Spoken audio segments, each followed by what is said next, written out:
Olá!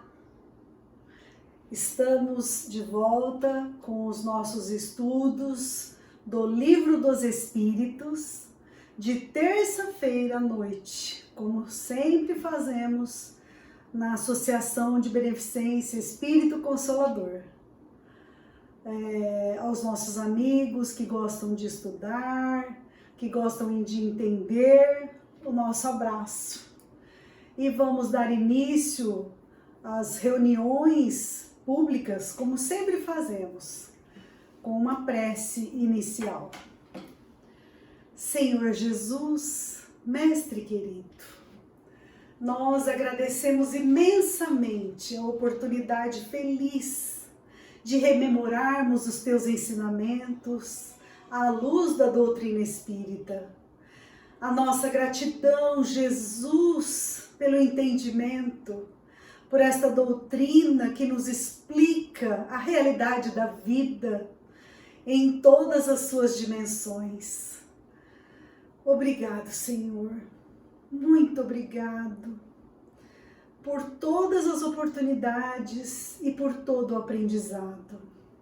Abençoe para que possamos entender cada vez mais as leis de Deus. Abençoe-nos, Senhor, para que possamos colocar em prática o que aprendemos com o exemplo que o Senhor nos deixou, Jesus.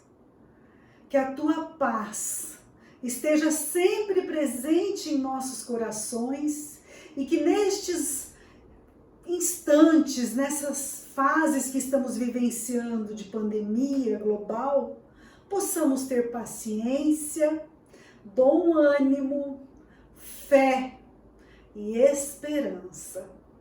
Que assim seja, Senhor. Então vamos dar continuidade ao nosso estudo de terça-feira à noite, como sempre fazemos.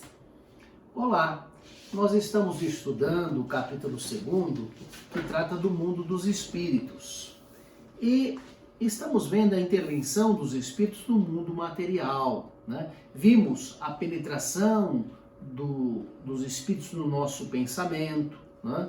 A influência oculta dos espíritos sobre os nossos pensamentos, a influência oculta sobre as nossas ações. Já falamos da obsessão, da possessão, da influência dos espíritos nos acontecimentos da vida. E hoje, dando sequência, nós vamos ver as questões 536 e seguintes, que tratam da ação dos espíritos sobre os fenômenos da natureza. Então, enfatizando, estudamos o Livro dos Espíritos todas as terças-feiras no Consolador, e durante este período de isolamento social, estamos fazendo através da mídia. Mas em breve retornaremos os nossos estudos presenciais. A questão 536, ela é interessante, porque ela é até oportuna. Ela pergunta assim, os fenômenos da natureza, né? Essas coisas que acontecem de quando em vez e que assustam a humanidade, elas são fortuitas ou elas têm um fim providencial? Quem estuda um pouco a doutrina espírita já sabe que o acaso não existe, né? E a resposta é muito clara, né? Tudo tem uma razão de ser e nada acontece sem a permissão de Deus. Então, os grandes fenômenos da natureza são programados pela providência divina e têm uma razão. Se nós não entendermos, é pela limitação do nosso entendimento, não é porque não tenha razão. E eu dizia há pouco que essa questão é muito oportuna por conta do momento em que estamos vivendo, do Covid-19, esse momento dessa pandemia. Quer dizer, isto é obra do acaso? Evidente que não. Tem um fim providencial. talvez a gente não entenda agora, talvez a gente não compreenda, mas que tem, tem. Eu me recordo uma frase do Chico Xavier que dizia assim: nenhuma folha de árvore cai se não for da vontade de Deus. E eu estou convencido da verdade dessa assertiva, e se nenhuma folha de árvore cai, se não for da vontade de Deus, quanto mais um momento tão delicado quanto esse que o mundo atravessa. É evidente que tem um fim providencial, né? E na sequência, nessa mesma questão, né, pergunta-se, esses fenômenos sobrenaturais, né, esses fenômenos grandiosos que acontecem na natureza, né, eles têm por objeto o homem ou, né, algum equilíbrio da natureza, alguma harmonia das forças físicas da natureza? E a resposta também é muito interessante, né? Um e outro. Quer dizer, nós falamos sempre que estamos sujeitos à lei do progresso, à lei de Deus. Então a primeira ideia que nos ocorre é que estes fenômenos são para o nosso progresso, isso é verdade. Mas o mundo também progride, o mundo material também progride. Na obra Evolução em Dois Mundos, André Luiz faz um paralelo muito profundo e interessante do surgimento e evolução do espírito ao lado do surgimento e evolução do mundo físico e do corpo físico que veio abrigar esse espírito. Ou seja, é um progresso paralelo. Então esses fenômenos, eles alteram, né, o nosso mundo físico e também as individualidades que aqui habitam, né? Mas vamos na questão seguinte, né? E esses fenômenos, eles ocorrem como? Os espíritos o influenciam? É a pergunta que se faz. Aliás, é um tema, né? A ação dos espíritos sobre os fenômenos da natureza. É o tema que nós estamos estudando, né? E a resposta é também muito lógica. Deus não vai atuar pessoalmente, né, nos fenômenos da natureza. São os espíritos que o fazem, né? Mesmo porque Deus não é um ser que tenha braços, pernas e que vá agir. Ele tem as suas leis que direcionam a vida, regem o universo. E os espíritos cumprem esta lei e auxiliam na realização destes fenômenos para que, né, a lei de Deus se cumpra. Então, os espíritos o fazem, né? Os espíritos interferem na natureza sob o comando dos espíritos mais evoluídos, mais esclarecidos e, em última análise, sob o comando maior de Deus, o nosso Pai. E na questão 537, o Livro dos Espíritos nos fala de espíritos que atuam na Terra, nos fenômenos da Terra, no interior da Terra. Então, o Livro dos Espíritos diz assim: estes espíritos não habitam positivamente a Terra, mas presidem e dirigem segundo suas atribuições. Quer dizer, espíritos que atuam diretamente na Terra para que os fenômenos se realizem, né? Há até uma obra que se reporta a esses espíritos que atuam nos fenômenos da Terra, do autor, do médium Carlos Bacelli, intitulada Espíritos Elementais, que se refere a estes espíritos que atuam, né, no nosso planeta Terra, na natureza. E, na verdade, né, tudo com uma finalidade, tudo com um propósito, tudo com um fim providencial, né? Deus não é um velhinho de barbas, como já falamos hoje, não é uma criatura que está lá em cima no céu dando risada. Ah, agora eu vou colocar o coronavírus aqui e ali. Nada disso, né? Não tenhamos esses pensamentos equivocados. Tudo ocorre por um motivo justificado e que vai ensejar o progresso da humanidade, né? Dando sequência na questão seguinte,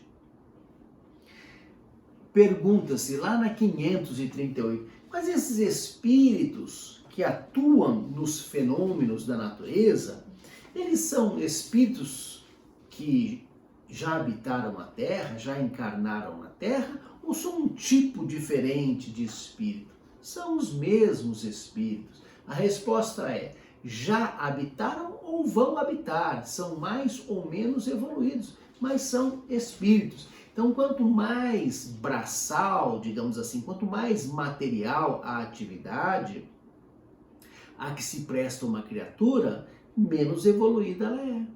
Quanto mais intelectual, quanto mais exige liberdade, livre-arbítrio, inteligência, mais evoluída a criatura é. Então, esses espíritos que atuam nos fenômenos da natureza, que podem ser menos esclarecidos, pode até não ter encarnado ainda na Terra. E aqueles que comandam esta grande mole de espíritos, essa grande massa, os mais inteligentes, os mais evoluídos, podem já ter encarnado na Terra e não mais precisar aqui encarnar.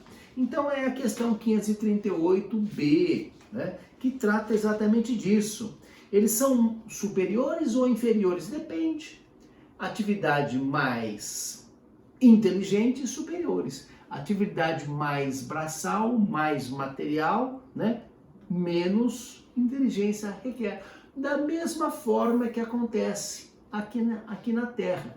Os mais preparados intelectualmente fazem atividades com exigência mais intelectual. E assim, né, sucessivamente. E pergunta-se na 539, mas é um espírito que faz isso ou são muitos, né?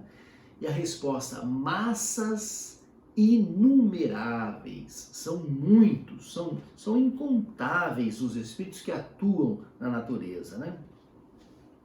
Alguns conscientemente sabem que estão trabalhando num determinado sentido, outros ainda menos esclarecidos, embora auxiliem, nem o sabem, né? Estão quase que instintivamente. Por isso que André Luiz fala que todos somos, né, co-criadores.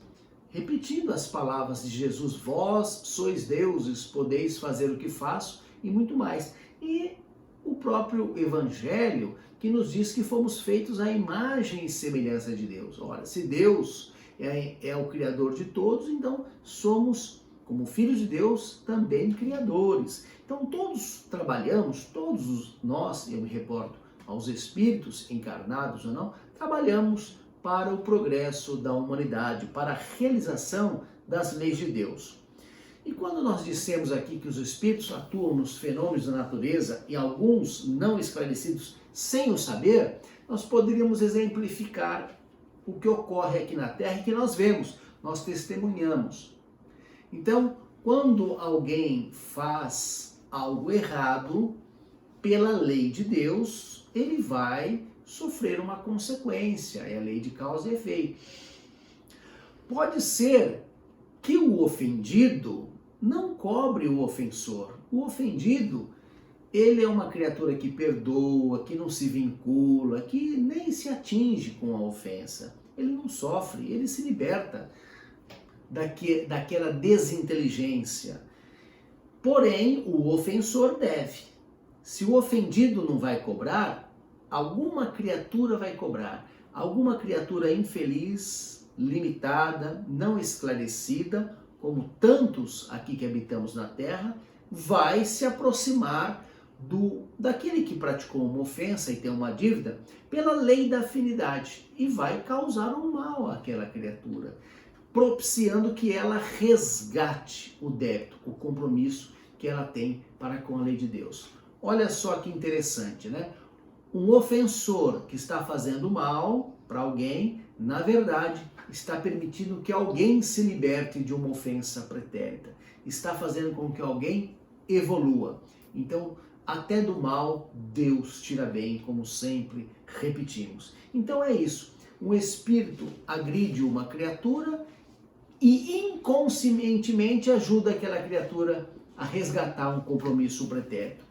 Da mesma forma, aqui na questão 540, inúmeros espíritos ainda não esclarecidos auxiliam o progresso do mundo, trabalhando em fenômenos da natureza e sequer dão conta de que o fazem. Então, como nós temos feito nas terças-feiras, para não deixar o vídeo muito pesado e de difícil postagem, nós fazemos um estudo curto, enxuto, e convidamos os confrades à leitura das questões, né? As questões de hoje, 536 e seguintes, né? Para que possam se inteirar melhor do assunto e do conteúdo. Na terça-feira que vem, continuaremos os nossos estudos do Livro dos Espíritos. Tenham todos uma boa semana.